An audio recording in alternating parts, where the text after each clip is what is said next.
오늘 이 시간 우리에게 주신 하나님의 말씀은 마태복음 9장 14절부터 26절까지 말씀입니다.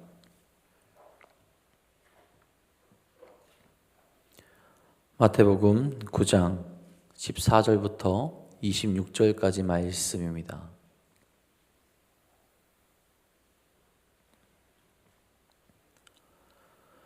오늘 이 시간 우리에게 주신 하나님의 말씀 다 같이 한 목소리로 받들어 읽도록 하겠습니다. 그때 요한의 제자들이 예수께 나와 이르되 우리와 바리새인들은 금식하는데 어찌하여 당신의 제자들은 금식하지 아니하나이까? 예수께서 그들에게 이르시되 혼인집 손님들이 신랑과 함께 있을 동안에 슬퍼할 수 있느냐? 그러나 신랑을 빼앗길 날이 이르리니 그때에는 금식할 것이니라. 생배 조각을 낡은 옷에 붙이는 자가 없나니 이는 기운 것이 그 옷을 당기어 헤어짐이 더하게 됨이요 새 포도주를 낡은 가죽 부대에 넣지 아니하나니 그렇게 하면 부대가 터져 포도주도 쏟아지고 부대도 버리게 됨이라. 새 포도주는 새 부대에 넣어야 둘이 다 보존되느니라. 예수께서 이 말씀을 하실 때 한 관리가 와서 절하며 이르되 내 딸이 방금 죽었사오나 오셔서 그의 몸에 손을 얹어 주소서. 그러면 살아나겠나이다 하니 예수께서 일어나 따라가심에 제자들도 가더니 12해 동안이나 혈루증으로 앓는 여자가 예수의 뒤로 와서 그 겉옷가를 만지니 이는 제 마음에 그 겉옷만 만져도 구원을 받겠다 함이라. 예수께서 돌이켜 그를 보시며 이르시되 딸아 안심하라 내 믿음이 너를 구원하였다 하시니 여자가 그 즉시 구원을 받으니라. 예수께서 그 관리의 집에 가사 피리 부는 자들과 떠드는 무리를 보시고 이르시되 물러가라 이 소녀가 죽은 것이 아니라 잔다 하시니 그들이 비웃더라. 무리를 내보낸 후에 예수께서 들어가사 소녀의 손을 잡으심에 일어나는지라. 그 소문이 그 온 땅에 퍼지더라. 아멘. 오늘도 우리를 사랑하시는 하나님과 함께 나아가며 하나님의 참된 복과 은혜를 누리시는 귀하고 복된 하루 되시기를 간절히 소망합니다. 여러분, 우리가 어떻게 하면 정말로 제대로 변할 수 있고 또 평안을 누릴 수 있고 또 감사한 삶을 살아갈 수 있겠습니까? 많은 사람들은 세상적인 방법으로 그것을 채우려고 하죠. 그렇게 생각하고 말하고 있고 많은 사람들이 그것을 제시하고 있기 때문에 우리들도 그 방법이 맞지 않나라고 그렇게 생각할 때가 있습니다. 하지만 진정으로 변할 수 있고 또 새로워질 수 있는 것은 다른 곳에 있지 아니하죠. 주님을 만나고 주님과 함께 하게 될 때 참된 변화와 또 구원의 길과 또 은혜의 삶, 평안의 삶이 거기서부터 시작될 수 있게 되는 겁니다. 세상적인 눈으로 무언가를 바라보고 기준을 세우려고 할 때 참된 기쁨은 누리기 불가능해지고 주님을 진정으로 만나기도 어렵게 되며 당연히 변화되기도 힘듭니다. 주님께 집중하며 그래서 주님으로부터 오는 능력으로 변화되어서 세상 가운데에서 우리가 정말로 아름다운 자들로 참된 평안을 누리는 자들로 살아갈 수 있게 되는 거죠. 오늘도 주님만을 만나고 주님께 집중해서 그 변화 속에서 참된 기쁨과 은혜를 누리는 복되고 귀한 하루 되시기를 간절히 소망합니다. 오늘 말씀은 금식 논쟁으로 시작되게 됩니다. 요한의 제자들이 예수님께 의문을 품게 되죠. 자신들과 바리새인들은 금식을 하는데 왜 당신과 당신의 제자들은 금식을 하지 않느냐라고 그렇게 묻게 됩니다. 이 당시에 사람들이 행했던 금식이 무엇이었을까요? 거룩해지는 방식 중에 하나였습니다. 금식이라는 시간을 통해서 나 자신의 유익보다는 하나님께 기도하며 하나님을 만나는 그런 시간을 갖게 되는 거죠. 그러니 하나님을 믿는 자들에게 있어서 이 금식이라는 건 굉장히 중요한 신앙의 행위 중 하나였습니다. 특별히 유대인들은 전통에 따라서 매주 월요일과 목요일을 금식일로 지키면서 금식했는데 상황적으로 보았을 때 예수님께서 세리와 음식을 먹는 날이 금식일이었을 가능성이 매우 큽니다. 요한의 제자들은 바리새인들이나 자기들은 금식일을 지키고 있는데 예수님과 예수님의 제자들은 왜 금식일을 지키지 않느냐라고 지금 묻고 있는 거죠. 아마 이 질문을 비난하기 위해서라기보다는 정말 궁금해서 물은 것일 수도 있습니다. 물론 같은 내용을 다루고 있는 누가복음 5장에서는 이 질문을 바리새인들이 했다라고 기록하고 있는데 아마 요한의 제자들의 질문은 이 바리새인들과 함께하며 동의하여서 함께 거들어 질문했을 것이다라고 볼 수도 있는 거죠. 그런 그들에게 예수님이 이유를 설명하십니다. 15절 17절에 이렇게 말씀하시죠. 예수께서 그들에게 이르시되 혼인집 손님들이 신랑과 함께 있을 동안에 슬퍼할 수 있느냐. 그러나 신랑을 빼앗길 날이 이르니 그때에는 금식할 것이니라. 생배 조각을 낡은 옷에 붙이는 자가 없나니 이는 기운 것이 그 옷을 당기어 헤어짐이 더하게 됨이요 새 포도주를 낡은 부대 가죽에 넣지 아니하나니 그렇게 하면 부대가 터져 포도주도 쏟아지고 부대도 버리게 됨이라. 새 포도주는 새 부대에 넣어야 둘 다 보존되느니라. 아멘. 이것을 조금 해석해서 말하면요, 결혼잔치에 갔고 그곳에서 그날 결혼할 신랑을 만났다면 어떻게 하겠냐라는 거예요. 당연히 기쁘고 축하해야 됩니다. 신랑을 만났다고 울 사람은 없다라는 거죠. 그런데 반대로 이 신랑이 납치되어져서 없어졌다면요, 같이 그때는 근심하고 슬퍼하고 금식하며 기도해야 된다라는 거죠. 그런데 아직은 그런 날에 이르지 아니했고 신랑과 함께 있으니 기뻐해라라고 예수님께서 말씀하시는 거죠. 유대인들은 하나님께 나아가고 거룩해지고 하나님을 만나기 위해서 금식하며 스스로를 거룩하게 만들려고 했지만 이미 하나님과 동일한 분이 예수님이 오셨습니다. 마치 결혼식 날의 주인공인 그 남편이 그들 사이에 계신 거죠. 그럼 어떻게 해야 됩니까? 내가 무언가를 해서 하나님을 만나는 것이 아니라 이미 우리 가운데 임하신 하나님을 내가 바라보기만 하고 내가 다가가기만 하면 만날 수 있는 상황인 거죠. 그러면 금식하는 것이 아니라 나에게 오신 하나님을 기뻐하며 감사하며 그분께 집중할 수 있어야 되고 그분의 말에 따르며 함께 나아갈 수 있어야 한다라는 겁니다. 그러면서 새 포도주와 새 부대의 이야기를 하시죠. 유대인들은 자꾸 옛 방법으로 거룩을 이야기하고 하나님을 만나려 한다라는 거예요. 새로운 길이시요 새로운 방법이신 예수님이 오셨는데 예수님을 통해서 하나님을 만날 수 있다라는 것을 그들에게 이야기하고 계신데 그들이 이걸 깨닫지 못하고 있는 거죠. 여러분, 예수님은 우리의 신앙을 조금만 고쳐서 쓰려고 오신 분이 아니시죠. 완성된 새 생명의 길을 주시고 예수님을 통해서 하나님을 만날 수 있게 완벽한 길을 제시해 주신 분이 바로 예수님입니다. 그러니 예수님이 계신 그때에 우리로 하여금 내 인간적인 방법으로 내 어떤 노력으로도 할 수 없었던 일을 완성하신 그 예수님이 함께 계신데 기뻐하고 즐거워할 수 있어야 되고 그 길로 새로운 길로 깨닫고 나아갈 수 있어야 한다라는 겁니다.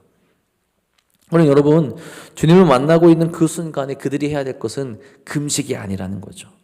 율법 그 자체가 되신 예수님과 함께 기뻐해야 된다라는 겁니다. 또한 우리들도 내 생각과 내 틀에 묶여 있는 것이 아니라 주님께서 가르쳐 주신 방법대로 행하며 살아가는 것이 필요하다라는 거예요. 그럴 때 진정한 변화와 참된 신앙의 길이 열리게 된다라는 겁니다. 여러분, 예수님께서는 이들이 깨달을 수 있도록 그 두 가지 기적을 보여주시죠. 혈류병 걸린 여인을 고쳐주신 기적과 죽은 아이를 살리는 기적이었습니다.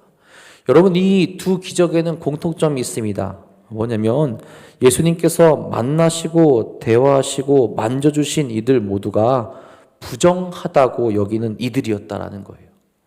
하혈을 그치지 않는 여인, 시체가 되어버린 아이는 모두 만져서는 안 되는 부정한 존재들로 여기는 것들이었습니다. 그러나 예수님께서는 이들을 친히 고쳐주시고 만지는 것을 허용하셨다라는 거죠. 율법적으로는 안 되는데, 율법적으로 해서는 안 되는데 예수님께서는 그걸 하시는 거예요. 왜요? 예수님께서 새로운 길이시기 때문에 그걸 보여주시는 겁니다. 나를 통하여서 너희가 이전에는 부정하다 여겼지만 이제는 나를 통하여서 새 길이 열릴 것이고 내가 그것을 할 수 있는 존재이고, 그러니 너희는 나를 믿고 따를 때 너희가 부정하다고 여겼던 것, 너희가 생명이 없다고 여겼던 것, 너희가 죽을 수밖에 없다고 여겼던 것들이 새로워질 수 있다라는 것을 명확하게 보여주시는 겁니다. 18절에 보면 이렇게 말하죠. 예수께서 이 말씀을 하실 때 한 관리가 와서 절하며 이르되 내 딸이 방금 죽었사오나 오셔서 그 몸에 손을 얹어 주소서. 그러면 살아나겠나이다 하니, 금식에 관한 논쟁을 할 때 한 관리가 와서 자신의 딸이 죽었는데 예수님께서 오셔서 몸에 손을 얹어 주시면 살 수 있을 겁니다 라고 그렇게 이야기를 합니다. 아까 얘기한 대로 그 당시에 죽은 사람을 만지면 안 돼요. 근데 그 관리는 그렇게 부탁합니다. 예수님께서 그의 믿음을 보시고 그와 함께 가시죠. 그런데 그때 한 여인이 등장해요. 어떤 여인입니까? 12해 동안 혈류병을 앓아온 여자입니다. 피가 몸에서 불규칙적으로 나오게 되는 그런 병에 걸린 거예요. 여러분, 이 여인이 어떻게 살아왔을까요? 12년이라는 시간을 혈류병에 걸려서 지내왔다라고 하는데, 이 12라는 숫자는 성경에서 완전수를 뜻하죠. 그러니 12년 동안, 그 오랜 시간 동안 정말 고통스러운 상황 가운데 이 여인이 살아올 수밖에 없었다라는 것을 보여주는 겁니다. 레위기에서 그 유출병에 대해서, 피 흘리는 것에 대해서 분명히 이야기하죠. 레위기 15장 25절 27절입니다. 어떤 여자가 자기 몸이 월경 기간이 아닌데도 여러 날 동안 줄곧 피를 흘리거나 월경 기간이 끝났는데도 줄곧 피를 흘리면 피가 흐르는 그 기간 동안 그 여자는 부정하다. 몸이 불결할 때와 같이 이 기간에도 그 여자는 부정하다. 그 여자가 피를 흘리는 동안 눕는 자리는 모두 월경 기간에 눕는 잠자리와 마찬가지로 부정하고, 그 여자가 앉는 자리도 월경 기간에 앉는 자리가 부정하듯이 모두 부정하다. 누구나 이런 것들에 닿으면 부정하다. 그는 옷을 빨고 물로 목욕을 하여야 한다. 그는 저녁 때까지 부정하다. 그러니까 레위기에서 이제 그런 여인을 부정하다라고 그렇게 이야기를 했습니다. 율법으로 이렇게 제정해 놓은 거예요. 이 여인은 12년 동안 계속 부정한 사람이었다라는 거죠. 그냥 부정하다가 끝나면 상관없을 텐데, 이 부정한 사람과는 가까이에서는 안 됩니다. 만져서도 안 돼요. 그러니까 굉장히 쓸쓸한 12년이라는 시간을 여인이 홀로 시간을 보내며 병과 사투하며 보냈다라는 거죠. 사회적으로도 격리되고 육체적인 고통도 있는 불쌍한 여인인 겁니다. 더군다나 이 여인은 자신의 병을 고치기 위해서 모든 노력을 다 했습니다. 마가복음 5장 26절에 보면 이렇게 말해요. 많은 의사에게 많은 괴로움을 받았고 가진 것도 다 허비하였으되 아무 효용도 없고 도리어 더 중하여졌던 자애라고 이렇게 기록합니다. 얼마나 낫고 싶었겠습니까? 육체적인 고통에서 벗어나고 싶고 사람 곁으로도 가고 싶었을 겁니다. 그런데 어떤 의사도 고치지 못했으며 오히려 치료비로 모든 재산을 다 사용했다라는 거죠. 그리고 오히려 상태는 더 악화되어 있던 겁니다. 그런데 그런 그녀가 예수님에 대한 소식을 들었고 그리고 그 예수님에게 나아가 손을 대었습니다. 20절 21절이죠. 12해 동안이나 혈류증을 앓는 여자가 예수의 뒤로 와서 그의 겉옷가를 만지니 이는 제 마음에 그 겉옷만 만져도 구원을 받겠다 함이라. 아까 이야기한 대로 혈류병을 앓는 여인은 일반인과의 접촉이 금지되어져 있습니다. 만지면 안 돼요. 부정해지니까. 그런데 그 여인은 낫고자 하는 마음, 그리고 예수님의 옷자락만 만져도 회복될 수 있다라는 그 믿음 하나로 손을 댔고 고침을 받고 오늘 말씀에서 구원을 받게 되었다고 이렇게 이야기하죠. 여인의 믿음은 그 당시 유대인들이 맹신하던 율법마저도 뛰어넘는 그런 믿음이었다라는 거죠. 마치 율법을 완성하러 오신 예수님이라는 것을 보여주시기 위해서 그 간절한 믿음에 응답받는 것처럼 이 여인이 나음을 받게 되죠. 그래서 예수님이 선포하십니다. 22절에 말씀하죠. 예수께서 돌이켜 그를 보시며 이르시되 딸아 안심하라. 내 믿음이 너를 구원하였다 하시니 여자가 그 즉시 구원을 받으니라. 아멘. 예수님께서 길을 가시다가 능력이 나간 것을 아시고 그걸 느끼셨다라고 그렇게 마가복음에서 기록을 합니다. 이 부분에서 그 말씀을 묵상하는데 그렇게 묵상이 되더라고요. 간절한 믿음이 느껴졌다. 이 여인의 간절한 믿음이 느껴졌다. 그리고 말씀하시는 거죠. 내 믿음이 너를 구원하였다. 새로운 길을 보여주시는 거죠. 믿음입니다. 금식하며 내 힘으로 하려던 그 방법이 아니라 먼저는 믿음이라는 거죠. 나를 고쳐주실 수 있다는 믿음, 나를 새롭게 할 수 있다는 믿음, 예수님을 통해서 구원받을 수 있다는 그 믿음, 그 간절한 믿음을 가지고 나온 이에게 예수님께서는 그 믿음대로 낫게 해주신다라는 거죠. 새로운 방법, 새로운 길을 보여주시고 그 길로 따라가고 그 길로 나아가게 될 때 그것이 가능해짐을 예수님께서 보여주고 계신 겁니다. 누군가는 이제 부정하다라고 이야기하지만 예수님께서는 부정하지 않다 말씀하시고 고침받을 수 있다 하시고 그 부정하던 사람들을 고치셔서 깨끗하다라고 말씀하실 수 있게 할 수 있게 만들어 주신다라는 거죠. 그리고 이 어떤 모습을 보여주십니까? 23절 24절이죠. 예수께서 그 관리의 집에 가사 피리 부는 자들과 떠드는 무리를 보시고 이르시되 물러가라. 이 소녀가 죽은 것이 아니라 잔다 하시니 그들이 비웃더라. 마침내 관리의 집에 도착해 보니 사람들은 곡하면서 장례를 지내고 있었던 거죠. 그런데 예수님은 그 소녀가 죽은 것이 아니라 잔다라고 말씀하십니다. 그런데 그 사람들이 비웃죠. 이미 죽은 사람인데. 이미 죽어서 이제 장사를 지내려고 하고 있는데 죽지 않았다라고 하니 비웃는 거죠. 그런 그들 앞에서 예수님은 유대인들의 금기를 한 번 더 범하십니다. 그녀의 손을 잡으시죠. 25절에 말합니다. 무리를 내보낸 후에 예수께서 들어가사 소녀의 손을 잡으심에 일어나는지라. 아멘. 잡았는데 어떤 일이 일어납니까? 부정해진 것이 아니라 그 소녀가 살아납니다. 예수님을 통해서 새 기준, 새로운 방법, 새 생명이 나타날 수 있음을 명확하게 보여주시는 거예요. 그분만이 참된 길이요, 그분만이 생명이라는 거죠. 그분이 정말로 하나님께서 보내신 메시아요, 하나님과 동등한 분이라는 것을 나타내고 있다는 거죠. 이 기적들은 예수님의 정체를 드러나게 합니다. 율법에서는 거룩한 사람이 부정한 것을 만지면 부정해진다, 그렇게 해서는 안 된다라고 가르쳤습니다. 그런데 예수님께서는 부정한 것을 만지자 오히려 생명이 드러나고 회복되는 일이 일어나게 된 거죠. 이는 예수님이 곧 거룩의 원천이시요 생명 그 자체이신 하나님이심을 보여주는 대목이라는 거죠.